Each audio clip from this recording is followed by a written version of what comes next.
Halo, Dr. Idwan Suhadi. Halo.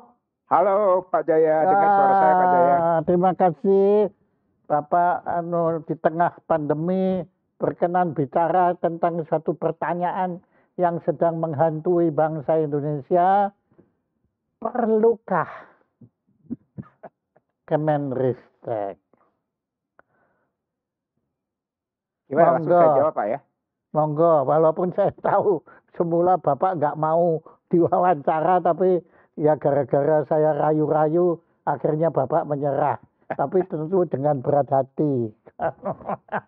Oke, silakan. Pertanyaan itu apakah Kemenristek itu perlu sih? Ya.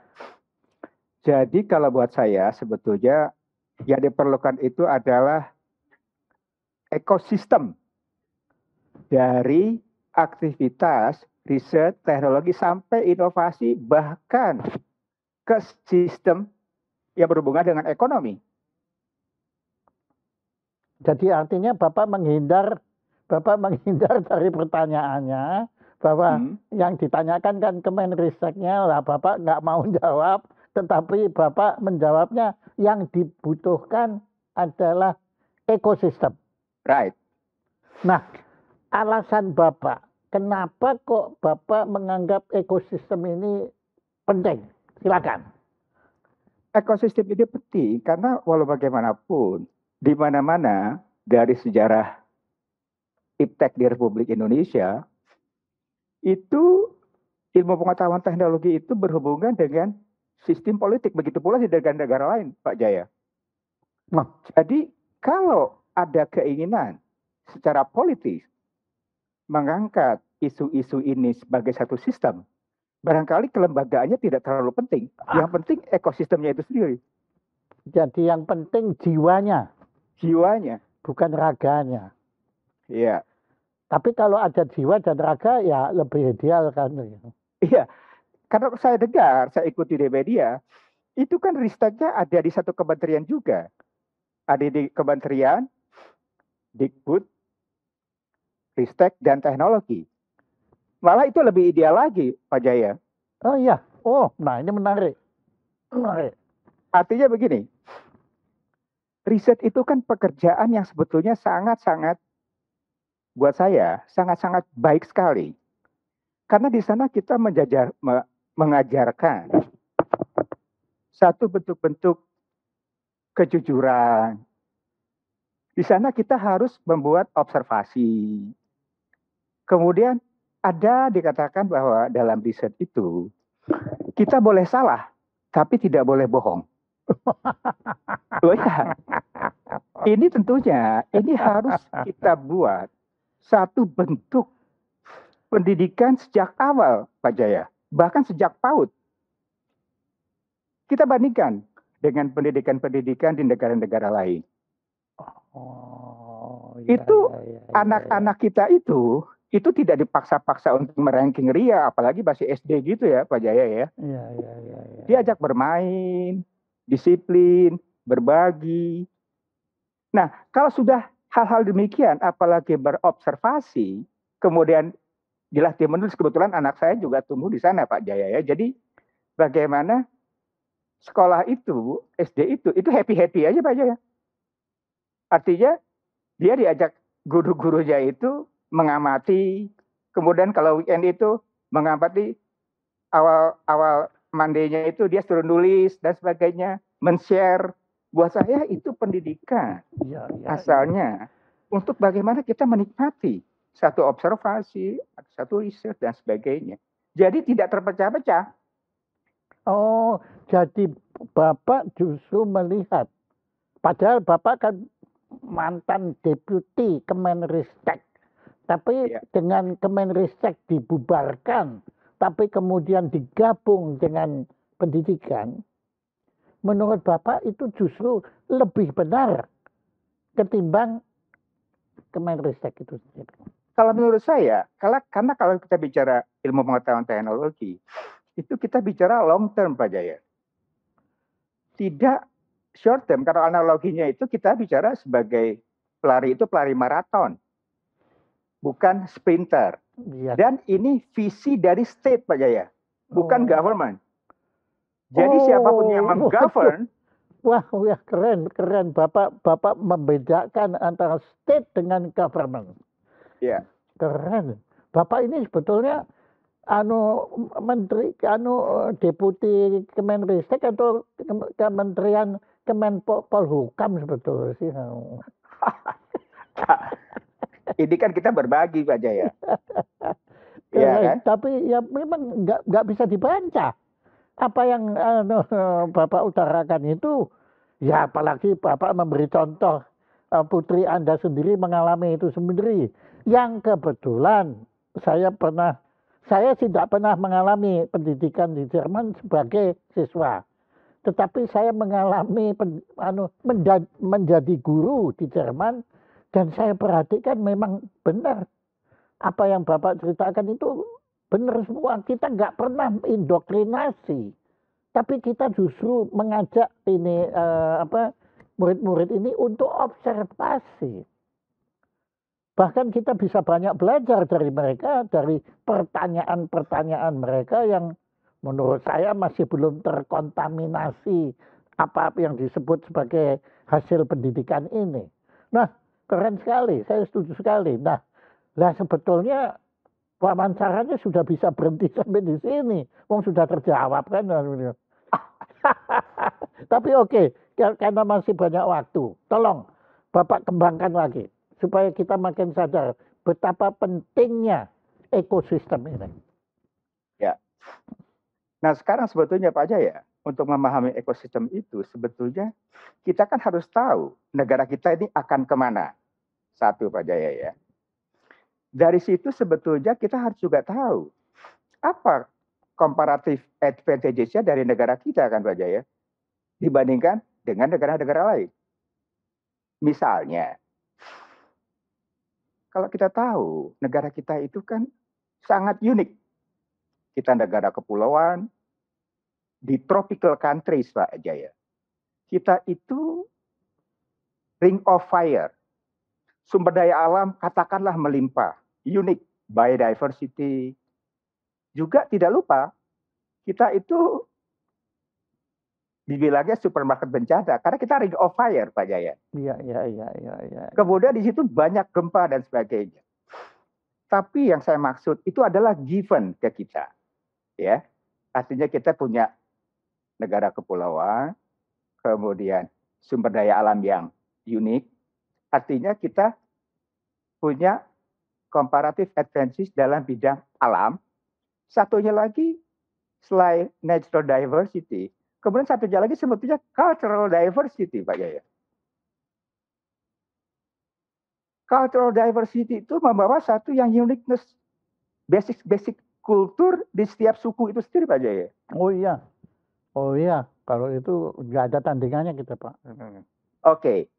Dari situ sebetulnya kita tahu, dari situ bagaimana kita bukan hanya berkompetisi, tapi juga bagaimana kita berkolaborasi sebetulnya. Bukan hanya untuk di kita saja, tapi kita juga bisa berkolaborasi dengan bagian dunia yang lain. Dengan posisi tawar kita yang harusnya baik, Pak Jaya ya. Karena kan kita walau bagaimanapun, misalkan tadi sumber daya alam, diberikan nilai tambah, itu nilainya secara ekonomi, itu bisa setiap sumber daya alam, itu bisa berbeda-beda Pak Jaya. Nah di situ adalah ilmu pengetahuan dan teknologi Pak Jaya untuk memberikan value added terhadap sumber daya alam itu sendiri. Artinya setelah kita tahu konstelasi ini, sebetulnya kita itu harusnya sangat-sangat confidence untuk memposisikan kita itu prinsip equality dengan negara-negara lain. Dimanapun kalau menurut saya harusnya kita dalam posisi itu hari-hari ini. Apalagi kalau kita lihat visi Indonesia dari 2045, kita ingin menjadi negara kelima dalam kekuatan ekonomi. Tentunya harus disiapkan Pak Jaya. Kita punya comparative advantage seperti itu. kita punya uniqueness-nya, kita juga harus menyiapkan sumber daya manusianya yang punya talentanya, yang kemudian dia menyukai research, menyukai invensi, sekaligus inovasi untuk bisa berkontribusi menyelesaikan masalah-masalah bangsanya, kan Pak Jaya. Nah, saya agak loncat sedikit ya, artinya ya saya kan berulang kali mengeluh kepada Pak Idwan.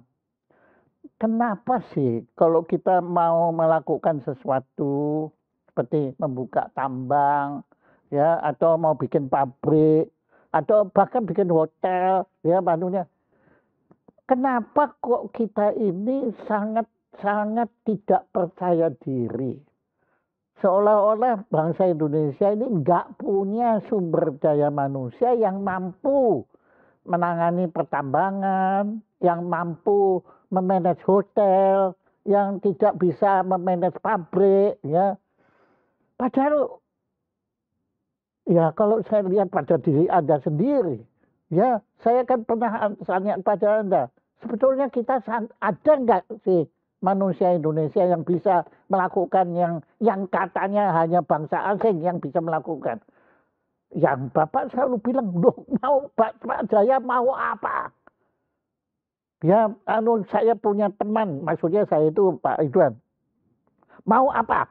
Sampai penerbangan ruang angkasa pun, ya Bapak sudah memperkenalkan saya dengan itu dokter siapa yang saya selalu lupa namanya, yang sampai penemuannya dipakai oleh NASA. Nah, sebetulnya apa yang keliru Bapak? Jadi kalau gitu ini kelihatannya yang keliru bukannya urusan ristek, tapi cara pendayagunaan sumber daya manusia unggul Indonesia ini. Silakan. Ya. Saya cerita yang saya alami paling tidak Pak Jaya ya. Saya pernah mengkoordinasikan pada waktu kita kena tsunami tahun 2004 di Aceh yang meninggal itu kurang 200.000 lebih. Kita bekerja sama dengan Jerman dengan target-target pada saat itu yang tadinya sejak gempa terjadi sampai diseminasi ke publik itu butuh waktu 30-35 menit. Tapi dengan teknologi kita buat dan sebagainya, kita hanya butuh targetnya 5 menit sampai ke publik. Publik mengerti akan ada gempa, ada di TV dan sebagainya, itu sudah satu inovasi paling tidak. Inovasi untuk pencerahan kepada publik segera. Kalau ada gempa terjadi seperti apa dan sebagainya. Tapi pada waktu kita buat satu simulasi, bagaimana kalau terjadi tsunami dan sebagainya, itu ada sesuatu yang menariknya begini Pak Jaya. Secara teknologi sebetulnya kita tidak masalah. Kita bisa sampai. Tapi pada waktu diseminasi masuk ke masalah budaya, ini yang berbeda Pak Jaya. Misalnya kita di Aceh itu punya pengalaman empiris mereka. Mereka mengatakan semong. Oh. Jadi kalau misalkan ada gempa, mereka secara tradisi dengan kata-kata semong itu mereka sudah berlari Pak Jaya ke yang lebih tinggi dan sebagainya. Makanya pada beberapa bagian di Aceh itu tidak terlalu berat atau tidak terlalu banyak yang meninggal. Ada bagian subculture Aceh ya. Tapi maksud saya begini, secara empiris kita, bangsa kita karena tadi terletak di Ring of Fire, itu punya pengalaman Pak Jaya. Nah ini yang sebetulnya kita yang saya katakan, setiap kultur itu berbeda-beda. Bayangkan semua itu kita tidak dapatkan di kultur yang lain. Itu satu. Nah kemudian kalau kita bicara Ring of Fire, atau ke bencana.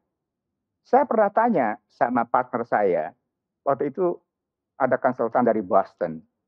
Saya bilang kalau Indonesia mau membuat tagline supaya lebih unggul di dunia, sebetulnya di bidang apa? Dia bilang.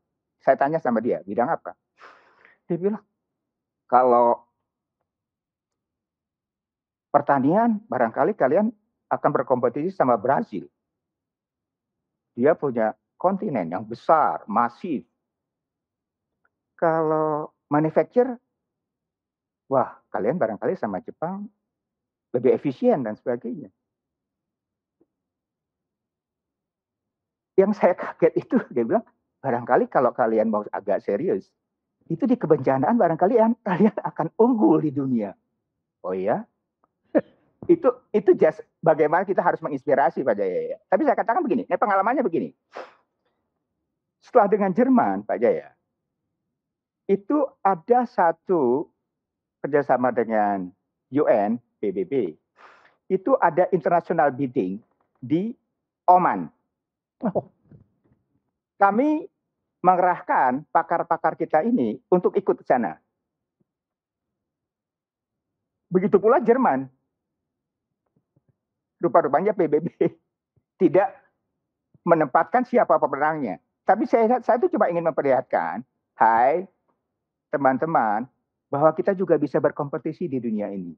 Contohnya Pak Jaya, ahli kita itu di-hire oleh pemerintah Oman sebagai konsultan. Itu ada satu orang almarhum, sekarang sudah almarhum, dari teman-teman dari BMKG. Jadi sebetulnya dari hal seperti ini, saya tuh mau mengajak kepada teman-teman bahwa posisi kita itu equal. Kita tuh mampu, kita tuh bisa, dan kita tuh harus bangga. Saya kasih historisnya lagi Pak Jaya. Itu dari pengalaman. Tapi kalau kita baca historis IPTEK, saya baca itu di buku Sains Indonesia, ditulis sama siapa, Pak Indroyono. Saya baru tahu kenapa dulu pimpinan negara kita membuat Badan Tenaga Atom Nasional.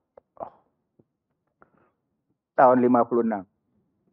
Rupa-rupanya beliau itu kunjungan ke Amerika. Pada saat itu, Soekarno itu disegani karena apa? Dia memimpin Asia Afrika, Pak. Ya. Pak Jaya. Asia Afrika. Kemudian dia berkunjung ke Amerika, ke University of Michigan. Di situ menariknya, ya, bahwa kemudian barangkali dia diajak ke satu reaktor atom untuk kebutuhan damai. Dia langsung terpikirkan Pak Jaya, bahwa Indonesia harus punya reaktor. Berdirilah Batan 1958. Jadi sebetulnya satu keputusan-keputusan politik dengan IPTEK itu sangat berdekatan Pak Jaya. Artinya tadi ekosistemnya itu menjurus ke arah seperti itu. Begitu pula dengan bagaimana dengan siapa? Dengan kita membuat roket Kartika 8. Bagaimana kita saat itu tahun 1962? Karena keputusan-keputusan politik itu juga dipengaruhi oleh geopolitik, Pak. Iya. Jadi saya katakan, saya sebetulnya bukan lembaganya, ekosistemnya sebetulnya. Kalau keputusan politik itu sudah diputuskan, oke. Harusnya ini menjadi keputusan bangsa. Makanya saya katakan ini harus state vision, bukan government vision. Siapapun yang menggovern state vision itu. Nah sebetulnya di sini ada sekarang. Dulu di GBHN Pak Jaya. Saya kebetulan juga dulu anggota MPR kan. Jadi saya ada mengerti. Ya. Nah itu dulu tuh ada di GBHN Pak Jaya.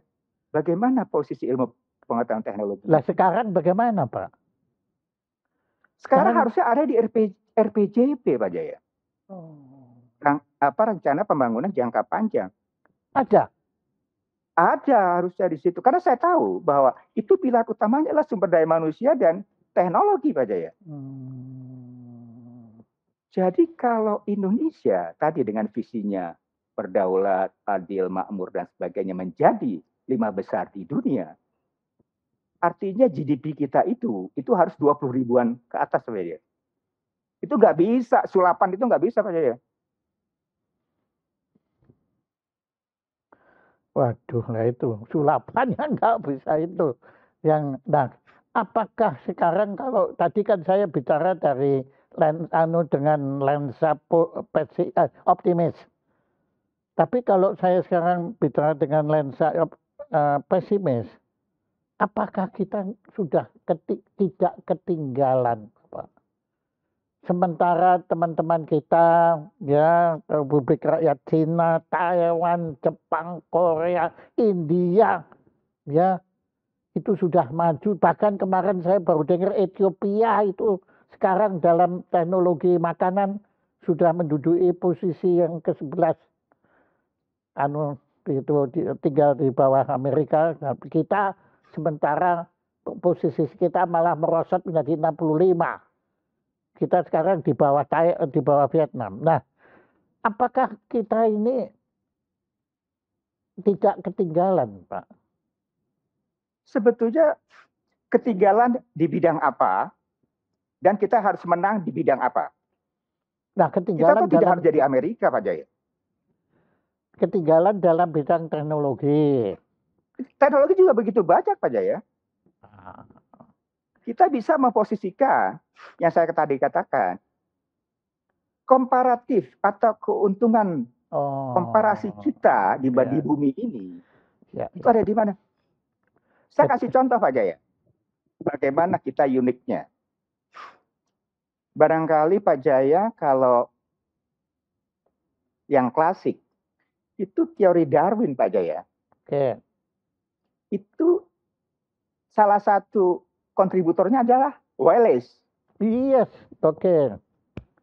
Artinya kita secara akademik itu punya academic value yang begitu tinggi. Yes. Oke. Darwin nggak pernah ke Indonesia kan? Iya Wallace, tapi dia compatibility-nya kan ke situ Pak Jaya, teori makanya Wallace ini yang betul-betul yang tahu benar kedahsyatan Indonesia kan. Ya, artinya uniqueness dari alam Indonesia itu punya academic value yang tinggi, memenangkan hadiah Nobel. Yang berikutnya, barangkali yang sekarang sangat luar biasa adalah Eichmann. Itu pemenang Nobel dari kita juga Pak Jaya. Maksud saya dari Indonesia. Kalau kita menganggap Nobel itu adalah satu lembaga yang sangat prestisius di dunia yang memberikan tadilah apresiasi terhadap produk-produk akademik. Bapak kembali lagi Eichmann. Itu orang apa?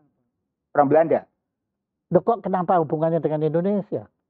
Loh dia kan tahun awal-awal abad ke-20 kan di sini dia membuat Eichmann itu. Yang sekarang jadi bagian dari Cipto Mangunkusumo. Oh. Wah, saya baru tahu. Tolong Bapak cerita lebih detail mengenai Eichmann. Monggo, silakan. Karena betul-betul ini lubang ini blank saya di sini. Oke, silakan. Enggak, saya itu cuma mau mengatakan tentu teman-teman dari bidang kedokteran lebih ngerti ya. Tapi bahwa Eichmann melakukan research, observasi mengenai penyakit beri-beri itu adalah di Hindia Belanda Pak Jaya. Oh ya, yang Dokter Cipto kemudian ke Malang itu nggih. Malah saya nggak tahu tuh Pak Jaya. Iya, itu yang cerita malah cucunya beliau. Karena Ibu Irawati kan keponakan. Oh. Jadi kalau mengenai Dokter Cipto itu ngerti banget. Itu beliau pernah cerita tentang beri-beri itu. Wabah lah pokoknya. Tapi saya nggak ngeh kalau itu kemudian Nobel itu. Sekarang yang lebih baru Pak Jaya. Itu pemenang Nobel Ekonomi itu mengambil kebijakan publik dari kebijakan yang dibuat oleh saat itu Presiden Soeharto. SD Impres Pak Jaya. Iya, betul. Ya. Artinya apa? Kita tuh punya. Aduh. Ya udah Pak, anunya ya untuk ya memang kalau begini sebetulnya ini ada hubungannya sama Muri, yaitu kita kekurangan semangat kebanggaan nasional. Iya, ini yang kita banggakan kan selalu yang dari luar negeri. Tapi kalau yang dari dalam negeri, lah kita sendiri anggap gitu kan nggak meyakinkan gitu kan. Padahal ya Anda benar juga ya, Eichmann itu dan juga itu benar, saya juga lupa itu tentang Nobel Ekonomi itu sebetulnya kan belajarnya dari impresinya itu Pak Harto itu gila ya, jadi kita ini justru pelaku tapi nggak sadar kalau kita itu pelaku gitu aja. Lebih jauh Pak Jaya, pemenang Nobel orang Bangladesh, Grameen Bank, Muhammad Yunus. Iya. Dia itu sebetulnya ekonomi mikro Pak Jaya. Kalau kita bicara dengan bankers kita dari BRI, foundersnya itu ada di Jawa Tengah Pak Jaya. Artinya sebelum ada Adam Smith, kita udah bermain sebagai bank. Karena orang-orang teman-teman BRI bilang, oh kalau yang dibuatkan Muhammad Yunus, kita tuh udah jago aja lah. Secara empiris kita udah paling jago, dia bilang. Nah bedanya kan apa? Dia tidak mengkomodifikasikan secara akademik. Harusnya Nobelnya ke BRI. Nobelnya ke Bangladesh. Ke Bangladesh kan. Ya, saya mau mengatakan begini. Tadi alam dan budaya kita yang begitu diverse, itu punya academical impact atau academical value yang begitu tinggi. Ya mungkin dalam bahasanya saya itu kita kurang sombong, ya. Ya, lain saya kasih contoh lain Pak Jaya. Pak Jaya saya pernah siarkan mengenai Ilaga Ligo kan? Iya. Ilaga Ligo itu satu bentuk prosa lebih panjang dari Mahabharata. Yeah. Itu dari suku di Sulawesi Selatan Bugis kalau nggak salah. Bugis, ya, betul. Terus. Betul ya? Betul. Kemudian dikemas sama Robert Wilson, dipentaskanlah di New York, di Eropa. Iya. Masuk ke Indonesia tuh baru 2 tahun yang lalu Pak Jaya. Iya, betul. Dan saya baru sadar juga Pak, ternyata di dalam Ilaga Ligo itu ada ajaran-ajaran kosmologis yang sangat advance, yang sekarang baru disadari oleh para maha kosmolog barat itu. Nah, bahkan kalau kita mau ke Jawa, kosmologi itu ada di dalam Dewa Ruci. Dewa Ruci itu sudah bicara mikrokosmos, Bapak. Jadi ya benar ya, jadi kita ini kurang sombong ya. Sombong. Enggak, sebetulnya bukan masalah kurang sombong Pak Jaya. Saya tuh tadi kembali ke Indonesia Jerman pada waktu kita mengenai tsunami Aceh. Itu saya buat satu center itu di Universitas Syah Kuala, Pak Jaya. Satu center of excellence untuk tsunami itu di Aceh, Syah Kuala. Karena apa? Pada waktu terjadi tsunami itu analoginya seperti seperti library bukunya berserakan itu Pak Jaya. Tsunami itu saya sendiri. Apakah proses-proses terjadinya tsunami, bahkan impact-nya terhadap kematian dan sebagainya, itu kan sebetulnya satu fenomena yang kalau kita mengemas, kemudian secara sistematis menuliskan dan sebagainya, berapa PhD saya akan bisa buat di situ Pak Jaya? Iya. Itu universitas dunia pasti mau kerjasama Pak Jaya. Sekarang center itu digunakan diplomasi Deplu untuk negara-negara Afrika Pak Jaya. Bahwa kita mampu. Jadi sebetulnya kita dalam ilmu gempa itu posisi kita sudah diasah oleh pengalaman-pengalaman kita, nggih. Artinya kita itu kita tertempa. Ya kalau mereka kan belajar teori. Ya ini seperti waktu saya heran itu kan di Belanda di Jerman kan ada fakultas penyakit tropik. Yes. Itu kan buat mereka itu kan satu ilmu yang ajaib sekali kan. Lah saya cuma batin, ya ampun. Nah, kalau gini kan dukun-dukun kita aja tahu semua. Pak Jaya bisa bayangkan bagaimana begitu diverse-nya alam kita, biologi kita, itu masih sebetulnya itu sebagian sudah tereksplorasi, tapi sebetulnya sebagian besar belum, Pak Jaya. Iya, betul, Pak. Yang paling belum uneksplor kalau menurut saya, ini teman-teman ilmuwan sosial, itu adalah budaya kita, Pak Jaya. Ya.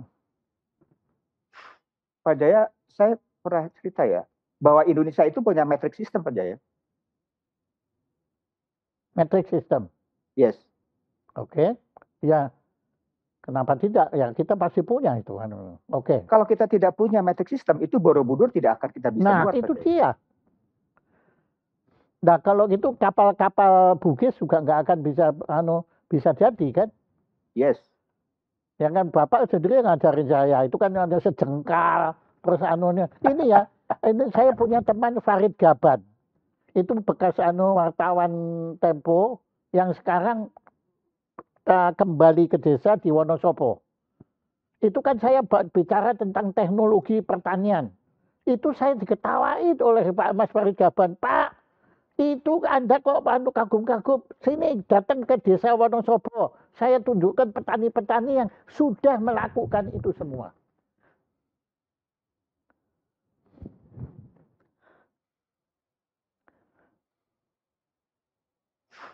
Nah, di situ artinya Pak Jaya, bahwa ini kembali lagi, ilmu pengetahuan teknologi itu bagian dari budaya, Pak Jaya. Iya, udah. Ya, saya kira memang riset dan teknologi itu bagian melekat pada kebudayaan. Bahkan kalau kita naik lagi peradaban, Bapak.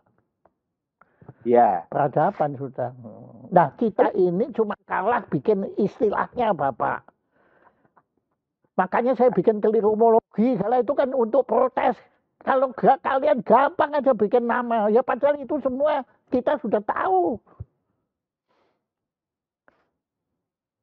Pak Jaya bisa bayangkan tidak? Sebetulnya, saya kan dari ITB Pak Jaya. Itu apa slogannya? Itu sebetulnya ya Pak Jaya ya, yang saya tahu ITB. Harmonia progresio Pak Jaya. Progresio itu sangat teknologi ya. Sangat teknologi. Tapi harmoninya ini tidak tereksplor Pak Jaya. Ya. Jadi kita dihabiskan betul oleh tadi budaya progresionya ini. Iya. Bicara kebudayaan ragawinya itu, okay? Nah, jiwanya itu bangunlah jiwanya. Padahal Indonesia Raya kan yang dibangun jiwanya dulu loh. Bangunlah badannya. Aduh. Wah, tapi saya itu selalu sebetulnya Bapak itu sudah tingkatnya bukan ilmuwan lagi, Bapak. Bapak itu sudah begawan di situ ya. Yang mengajak kita untuk menyadari betapa gobloknya kita ini. Enggak Pak Jaya. Saya berharap dengan keinginan secara politis dengan membuat tadi lembaga-lembaga yang ingin membentuk ekosistem yang saya katakan tadi. Iya. Ya.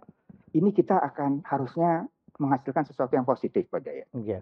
Tapi tadi kita harus menjadi pelari maraton Pak Jaya, bukan sprinter. Dan kita harus persisten dan konsisten Pak Jaya. Pelari maraton plus estafet. Yes. Iya toh?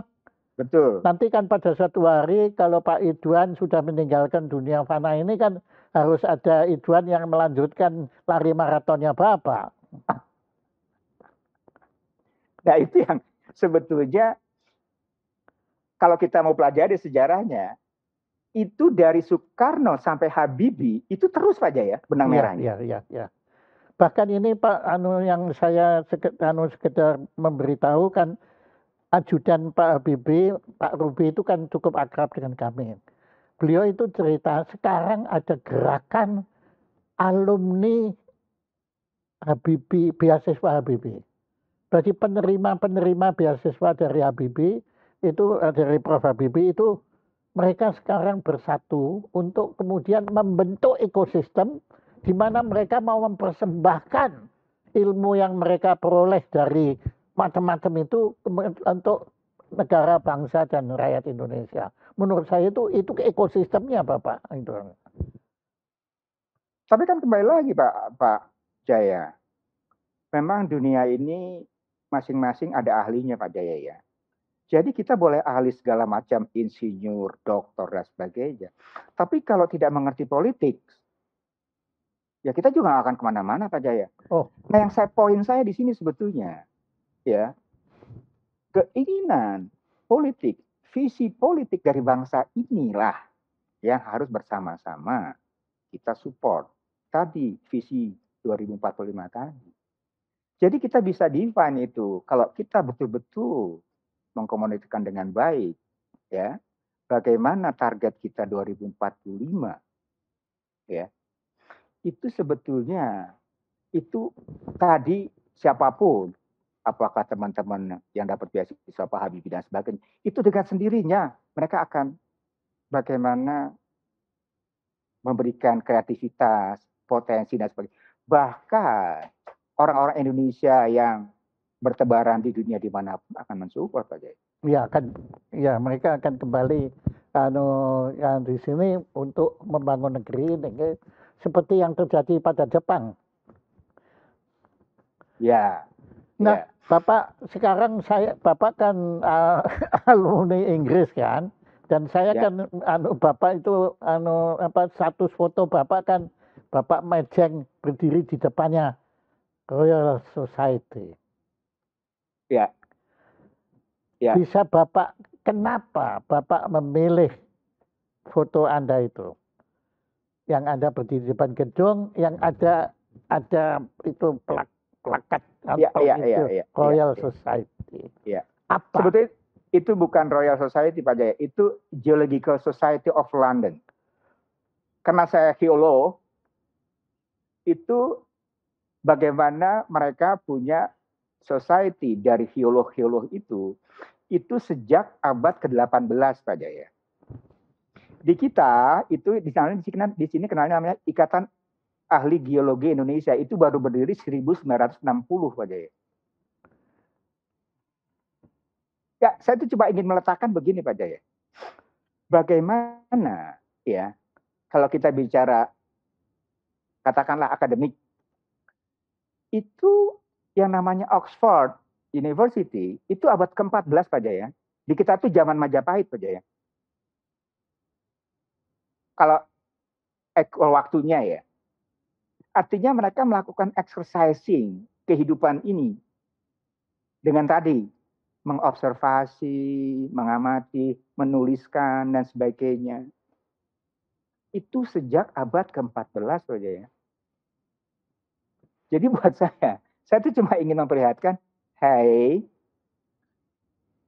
himpunan atau Ikatan Ahli Geologi Indonesia, ini loh, IAGI-nya London itu berdirinya abad ke-18, 17 sekian.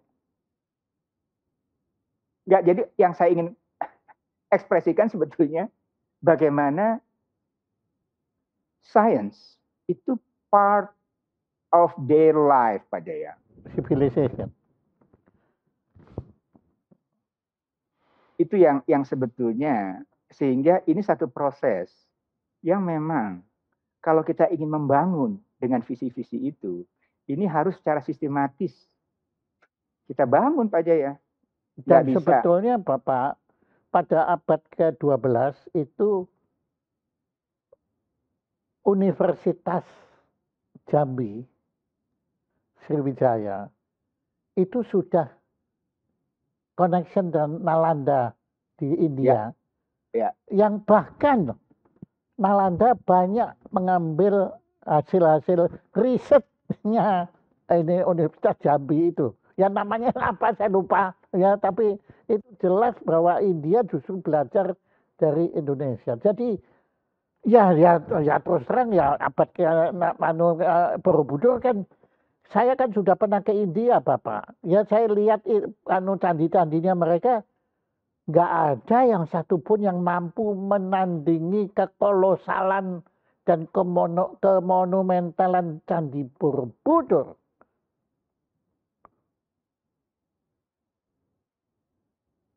Iya. Iya. Jadi sebetulnya kita punya tradisi itu. Nah cuma Iya. ya itu mungkin ya kalau kita mau nyalahkan ya Belanda itu yang menyebabkan kita jadi nggak punya lagi kebanggaan nasional itu kan, karena kita diajarin pokoknya kalau ilmunya kalian tuh ilmu brengsek, ilmu yang bagus ilmunya kita gitu kan itu. Ini saya mau share sedikit Pak Jaya ya, yang Ya. tadi Michigan University itu. Ini ada diplomasi yang dilakukan, yang Soekarno tadi buat reaktor atom. Itu juga pada tahun 1966, saya nggak tahu siapa, itu memberikan gamelan Pak Jaya kepada University of Michigan. Jadi di sini sebetulnya ada diplomasi, bagaimana mereka punya teknologi, kita ada seni, dan bagaimana mungkin posisi tawarnya ya, seperti apa dan sebagainya. Jadi maksud saya itu begini, kita tuh terbawa juga Pak Jaya, kalau misalnya ya kita ikuti sejarah-sejarah pimpinan-pimpinan kita, bagaimana kita mengapresiasi dari tadi art itu sendiri, culture itu sendiri, kemudian bagaimana kita juga respect terhadap perkembangan teknologi. Tapi kan kita bisa juga memilah dan memilih Pak Jaya. Ya, sebetulnya kalau gamelan itu saya sekarang sudah yakin Bapak, musik itu sains. Musik itu teknologi. Nah, Bapak, bagaimana kita bisa membuat itu gamelan itu kalau tidak tahu nada itu kan sesuatu proses fisika. Itu satu proses itu anunya situ. Nah, itu makanya kalau Bapak tadi memberi contoh gamelan itu dahsyat sekali Bapak. Karena kalau musik barat kan belajarnya dari Pitagoras. Kalau saya ini sampai sekarang belum ngerti Bapak. Kok kita bisa punya pentatonik 1, 3, 4, 5, 7. Atau kalau yang sudah 1, 3, 4, 6, 7. Itu Pitagoras nggak mempat Pak. Pitagoras nggak jalan di situ. Ya makanya kalau itu saya setuju sekali lah. Jadi sebetulnya Bapak ini sudah menjawab pertanyaan saya. Pertanyaan saya itu keliru, yaitu apakah Kemenristek perlu? Bukan. Yang penting ini sekarang ekosistem peradaban kita ini yang perlu dibentuk. Silakan. Ya, jadi kembali lagi tadi kalau kita lihat melakukan research, kemudian punya dampak. Tadi kita bahas mengenai dampak akademik. Sebetulnya berangkat dari problems, kan sebetulnya ada basic research, ada applied research. Applied research itu berangkatnya dari problems, Pak Jaya. Oke, setuju. Problems itu kita harus carikan solusinya. Tentu metodologi riset lah yang dilakukan seperti itu. Oke. Atau disebutnya action research. Kalau dia berbasis, katakanlah menghasilkan prototype, ya, barang, itu kita berikan patent. Kalau dunia melakukan, karena sesuatu yang baru. Tapi apakah ini sudah bisa masuk pasar? Belum tentu. Apakah pasar membutuhkan itu? Itu lain lagi. Yang saya ingin katakan, antara research yang punya economic value tadi, punya academic value, itu kalau terus berinteraksi menjadi invensi, kemudian punya nilai ekonomi atau sosial menjadi inovasi. Itulah yang dibutuhkan masyarakat dan bangsa ini sebetulnya Pak Jaya. Tinggal kita mau meletakkannya sebelah mana sebagai prioritas atau fokusnya. Oke, Bapak sekarang begini. Sekarang kenyataan kan Bapak tadi membenarkan justru Ristek sekarang masuk ke dalam Kemendikbud Ristek. Nah, bagaimana sekarang untuk bisa mendayagunakan lembaga baru ini? Sekarang kita bicara lembaganya untuk bisa kita mencapai yang tadi yang Bapak cita-citakan yaitu ekosistem kebudayaan. Silakan. Ya. Jadi sebetulnya kita tuh, buat saya, inovasi ya yang dimulai tadi dari observasi, dari riset dan sebagainya, yang menghasilkan produk, barang atau jasa. Artinya kan itu perubahan Pak Jaya. Ini sebetulnya harusnya jadi satu gerakan bangsa ini Pak Jaya.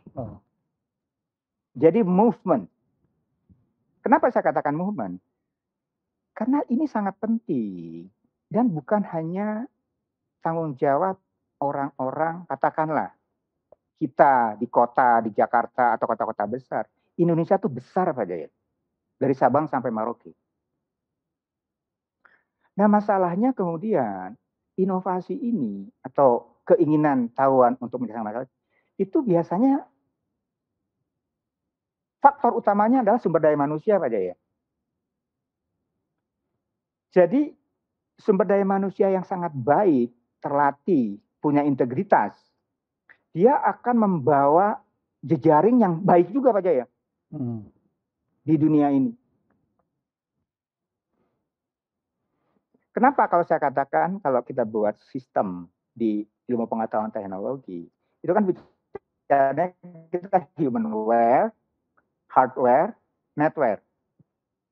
Pak Jaya sekarang ini Pak Jaya, nomor satunya adalah humanware. Nomor duanya tuh netware Pak Jaya. Hardware itu nomor sekian Pak Jaya. Ini saya kasih contoh. Ini pengalaman saya begini Pak Jaya. Saya pernah mereview proposal mahasiswa Pak Jaya.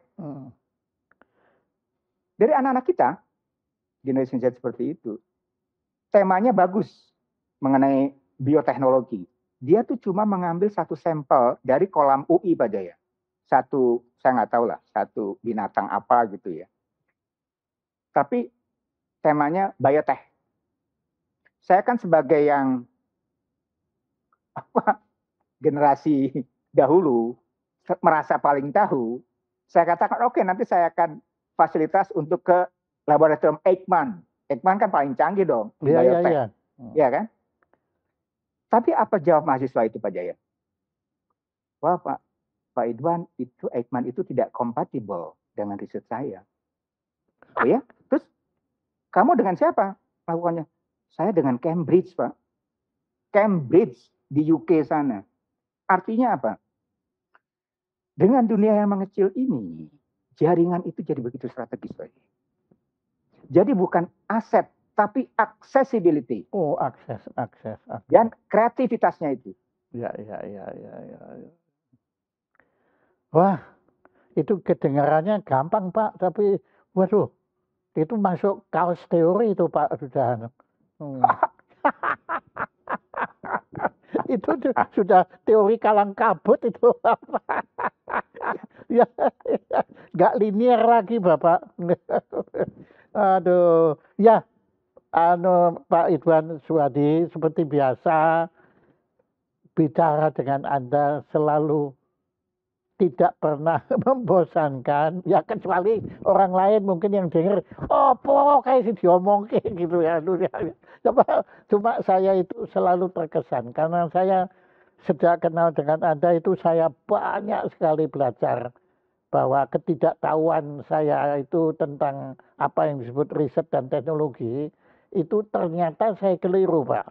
Ternyata saya lebih tidak tahu ketimbang yang saya duga karena luar biasa kompleksnya di situ Bapak.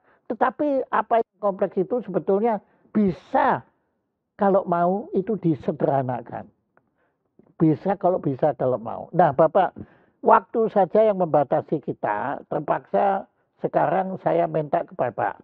Saya yakin masih banyak hal saya belum tanyakan, tapi menurut Bapak Idwan Suwadi perlu Bapak utarakan agar kita punya consciousness yang lebih luas. Bukan awareness lagi, tapi consciousness. Silakan.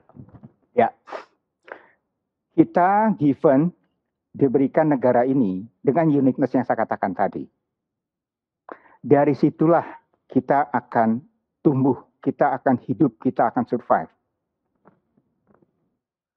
Gunakan, manfaatkan, berikan nilai tambah terhadap tadi yang saya katakan, sumber daya yang given diberikan. yang akan memberikan dampak ekonomi, sosial, dan akademik yang sangat-sangat tinggi. Saran saya sebetulnya Pak Jaya, keinginan saya tuh, karena kita ini bicaranya, kalau kita bicara ilmu pengetahuan teknologi itu kita bicaranya pelari maraton, long term. Kita harus tetap konsisten di sana. Jangan diganggu dengan kepentingan-kepentingan yang short term. Ya. Kepentingan 5 tahunan atau kepentingan politik, ekonomi, macam-macam Pak Jaya. Itu short term semua Pak Jaya. Ya. Kita bisa tidak sepakat sebagai bangsa mengkeep visi kita sebagai bangsa. Siapapun yang menggovern silahkan. Itu yang saya harapkan dengan tadi ya keinginan-keinginan dari sistem politik kita terhadap ilmu pengetahuan dan teknologi. Kalau menurut saya itu harus kita support. Karena saatnya sekarang kita harus percaya diri dan berani membeli, menggunakan produk-produk kita Pak Jaya.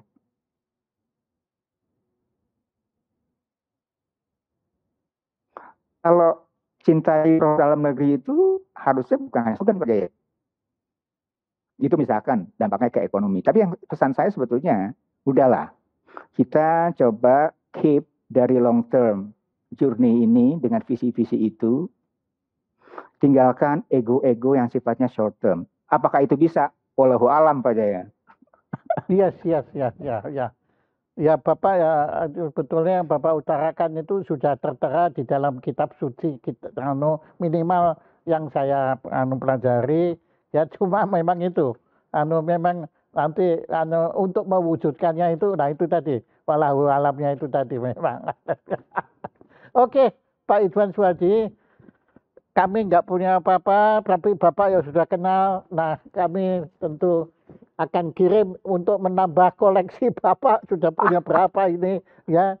Jaya Suprana Institute, terima kasih pada Dr. Ridwan Suwadi yang telah berkenan menjadi narasumber acara Jaya Suprana Institute. Tepuk tangan untuk Dr. Ridwan Suwadi. Terima kasih Pak Jaya Suprana.